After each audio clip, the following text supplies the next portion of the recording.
अस्सलाम वालेकुम, नमस्कार। मैं हूं तौसीफ अंसारी। आप देख रहे हैं all India news. All India news में आप सभी का स्वागत है। आज हम आपको लेकर चलते हैं उत्तर प्रदेश, अफजल खान की एक खास रिपोर्ट। और आप हमारे चैनल में नए हैं तो लाइक करें, कमेंट करें, शेयर करें, सब्सक्राइब करना ना भूलें, बेल आइकन दबा दें, न्यूज़ की नोटिफिकेशन आपको आती रहे और आप हमारा चैनल ऑल इंडिया न्यूज़ देखते रहें। थैंक यू, धन्यवाद। न्यूज़ ट्वीट से मोहम्मद अफजल खान और मेरे साथ कैमरा का रोल निभाते हुए डॉक्टर पी कुमार।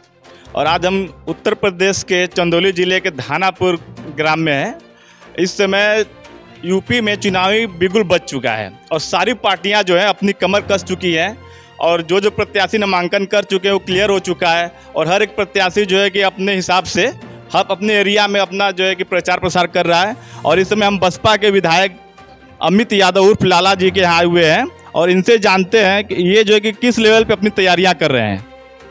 पहले आपको बहुत बहुत आपके चैनल को और आपके सभी दर्शकों को बहुत बहुत धन्यवाद। और पर हैं और आगे रहने का हम लोग प्रयास नहीं, हम लोग विजय हम आज ही हम आपसे बता दें कि जब 10 तारीख को गणना होगी तो सबसे आगे कोई होगा तो बहुजन समाज पार्टी का प्रत्याशी और बहुजन समाज पार्टी होगी। और मैं ये पूछना चाहूँगा कि आजकल जो इतनी महंगाई की मार चल रही है, जनता महंगाई से बहुत ज़्यादा त्रस्त है, उस पर आपका क्या विचार? भारतीय जनता पार्टी की डबल इंजन की सरकार फेल हो चुकी है और इन लोगों ने खाली लोगों को ठगने का और छलने का काम किया। चाहे महंगाई पे ले लीजिए, भ्रष्टाचार ले लीजिए, किसी भी मुद्दे पे आप भारतीय जनता पार्टी से पूछ सकते हैं या आप हमसे पूछ सकते हैं कि उन्होंने किस मुद्दे पे काम किया। जो सिलेंडर 400 रुपये का था वो आज 1000 के पार हो गया, पेट्रोल 100 के पार हो गया, सरसों का तेल जो 50-60 रुपये होता था वो 200 के पार हो गया। किस मुद्दे पे ये बात करना चाहते हैं? किसान परेशान अलग है, सभी लोग परेशान हैं, त्राही त्राही मची हुई है। और इस समय जो देखा जा रहा है चुनावी माहौल में कि हर पार्टियां कुछ न कुछ जनता को प्रलोभन दे रही है कि मेरी सरकार बनेगी तो मैं ये आपको दूंगा, मेरी सरकार बनेगी तो मैं ये दूंगा। तो इस पे आप क्या कहना चाहेंगे? मैंने कहा ना, भारतीय जनता पार्टी हमेशा झूठ की ही तो राजनीति करती है। जब पहले 2017 में लगा लीजिए, जब उससे पहले जब भी सरकार आई, आने से पहले इन्होंने लोगों को ठगने का काम किया। कभी 15 लाख के नाम पे, तो कभी रोजगार के नाम पर, तो कभी आरक्षण के नाम पर, तमाम ऐसे मुद्दे हैं। कभी विकास के नाम पर। कहाँ विकास है आप बताइए मुझे? सैयद राजा में आप घूम रहे होंगे, रोडों की हालत देख लीजिए। अगर आदमी पीछे आगे मोटरसाइकिल चले तो पीछे पैदल चलने वाला पैदल नहीं चल सकता, उसकी आंखों में इतनी मिट्टी भर जाएगी। सफ़ेद कपड़ा पहन के निकलेंगे तो पैदल चल के देखिए, आधे घंटे के अंदर उसका रंग बदल जाएगा।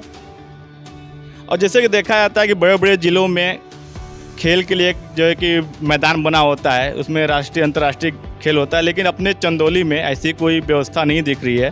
तो इसके बारे में आपने कोई योजना बनाई है क्या? बिल्कुल, अगर हम विधायक बनेंगे तो सबसे पहले युवाओं के लिए स्टेडियम बनाने का काम करेंगे। क्योंकि मैं आपको बता दूं, पूरे चंदौली जिले की बात कर रहा हूँ मैं, प्रॉपर्ली एक विधानसभा के लिए एक भी स्टेडियम नहीं है। और हमारे यहाँ से बहुत बड़े बड़े खिलाड़ी, यहाँ तक कि ओलंपिक खेलने भी हमारे यहाँ का एक भाई गया हुआ है, हिंतर गाँव के शिवपाल सिंह।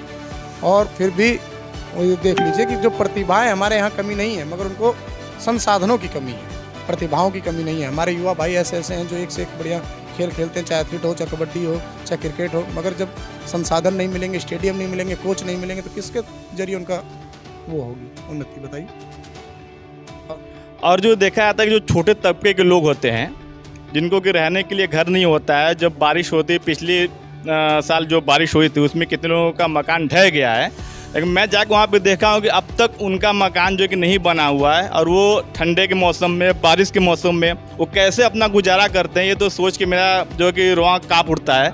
और इसके बारे में आप कुछ करना? बिल्कुल बनाएंगे। बहन जी की सरकार थी तो बहन जी ने लोगों को, जो लोग मकान ज़मीन नहीं खरीद सकते थे, उनको बहन जी ने फ्लैट बना के देने का काम किया। चाहे आप जमनिया देख लीजिए, चाहे चंदौली देख लीजिए जाके।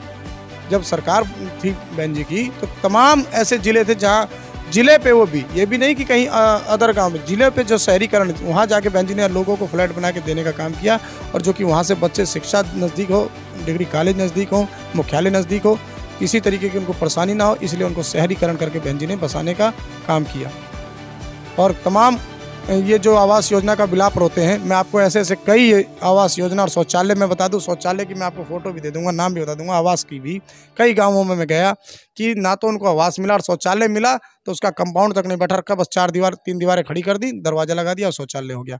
ये भारतीय जनता पार्टी का विकास है। मैं आपको बता दूँ, झूठे वादे सिर्फ भारतीय जनता पार्टी करती है, इसके अलावा कुछ नहीं करती है।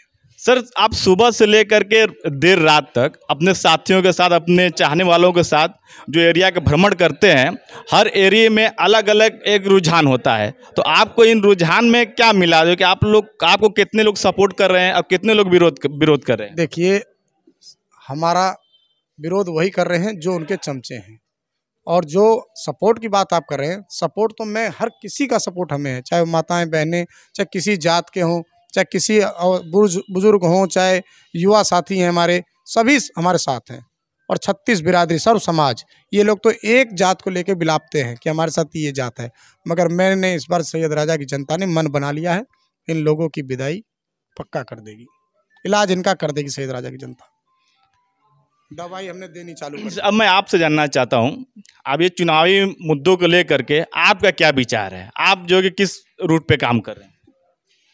देखिए, चुनाव तो इस बार सबसे प्रथम कानून मुद्दा है, उसके बाद शिक्षा है, रोजगार है। ये 3 मुद्दों के साथ हमारी बहुजन समाज पार्टी चुनाव लड़ रही है, और इसी मुद्दे के साथ जनता में हम लोग जा रहे हैं।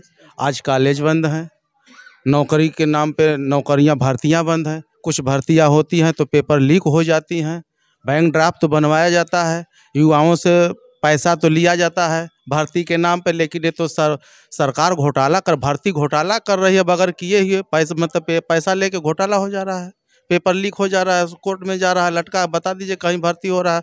आप ही के घर में कोई भर्ती हुआ 5 साल में तो मुझे बता दीजिए। आप प्रेस के हैं, आप मीडिया के हैं और आप जागरूक हैं, कोई भर्ती हुआ तो कानून व्यवस्था के ले लीजिए।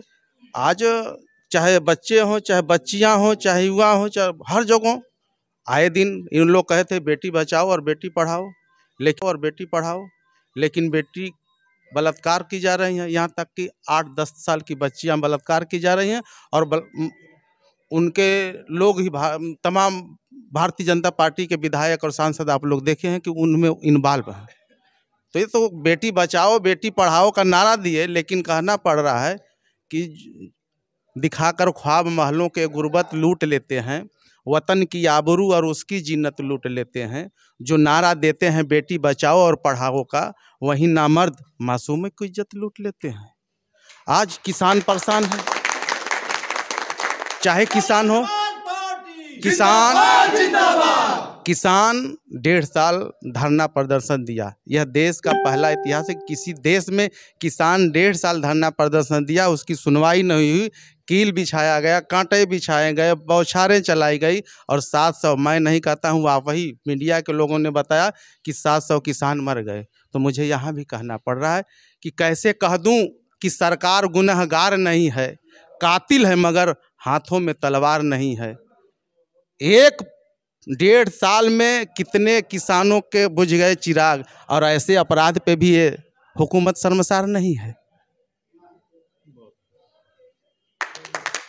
अब जनता तय कर ली। जिंदाबाद जिंदाबाद जिंदाबाद जिंदाबाद कुमारी मायावती जी जिंदाबाद जिंदाबाद जिंदाबाद जिंदाबाद जिंदाबाद जिंदाबाद।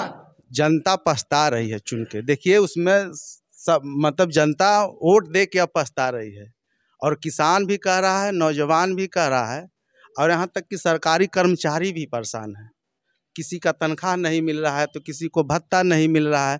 लेकिन यह पहली सरकार है कि जर्जिया कर के बाद अगर किसी ने जनता से कर वसूलने का काम, जबरदस्ती पैसा वसूलने का काम किया, तो भारतीय जनता पार्टी सरकार ने किया। तो भारतीय जनता पार्टी सरकार वसूलने का काम की है। हर कोई बताइए जो मतलब मैं ये जानना चाहता हूँ आपसे, जैसा सर ने बताया कि किसानों की स्थिति बहुत ख़राब है, और जो किसानों के लड़के हैं या फिर जो छोटे तबके के लड़के हैं जो तैयारियां कर रहे थे कि भर्ती में मैं जाऊंगा, कोई भर्तियां नहीं निकली, और उनका एज क्रॉस कर चुका है, जो 20 या 22 था उससे ओवर हो चुका। ये 2 साल से 3 साल से भर्तियां प्रॉपर नहीं आई, तो इसमें क्या होना चाहिए कि उनको 2 साल और एक्स्ट्रा मौका देना चाहिए। काम करेंगे। और जो हमारे भाई कोरोना के वजह, सरकार ने तो खैर भर्ती नहीं निकाली, कोरोना तो इन लोगों को जैसे भी लगा लीजिए, कोई वैकेंसी ही नहीं निकली, और जो निकली उसका पेपर लीक हो गया, चाहे कुछ। उसमें हमारे भाइयों का क्या गुनाह है? पेपर लीक, आप सरकार में है और पेपर लीक हो जा रहा है। जब बहन जी की सरकार थी तो सिपाही भर्ती से लेके, लेखपाल भर्ती से लेके, कानगो भर्ती से लेके और तमाम सफाई कर्मचारी भर्ती से लेके तमाम ऐसी भर्तियां हुई जिसमें ना पर्ची चली ना खर्ची चली। और इनकी सरकार में पर्ची और खर्ची दोनों चलती है। जिसकी पर्ची पहुंचती है और जिसकी खर्ची पहुंचती है उसका सिलेक्शन होता है, जिसकी पर्ची और खर्ची नहीं होती उसका सिलेक्शन नहीं होता। तो ये भारतीय जनता पार्टी के लोग चिन चिन के पहचान के अपने लोगों को नौकरी देने का काम करते हैं और बदनाम हम लोगों को किया जाता है। और मैं आपको बता दूं, जो आपने मुद्दा उठाया, अगर सरकार बनी तो मैं बड़ी बात तो नहीं कहता, अगर सरकार बनी तो चंदौली जिले के अंदर हम लोग बड़े पैमाने पे भर्ती कराने का काम करेंगे। आप लोग इसी तरह ऑल इंडिया न्यूज़ के साथ हम लोगों को आशीर्वाद और प्यार देते रहिए और बने रहिए ऑल इंडिया न्यूज़ के साथ। थैंक यू, धन्यवाद। आप हमारे चैनल में नए हैं तो लाइक करें, कमेंट करें, शेयर करें, सब्सक्राइब करना ना भूलें, बेल आइकन दबा दें, न्यूज़ की नोटिफिकेशन आपको आती रहे और आप हमारा चैनल ऑल इंडिया न्यूज़ देखते रहे। थैंक यू, धन्यवाद।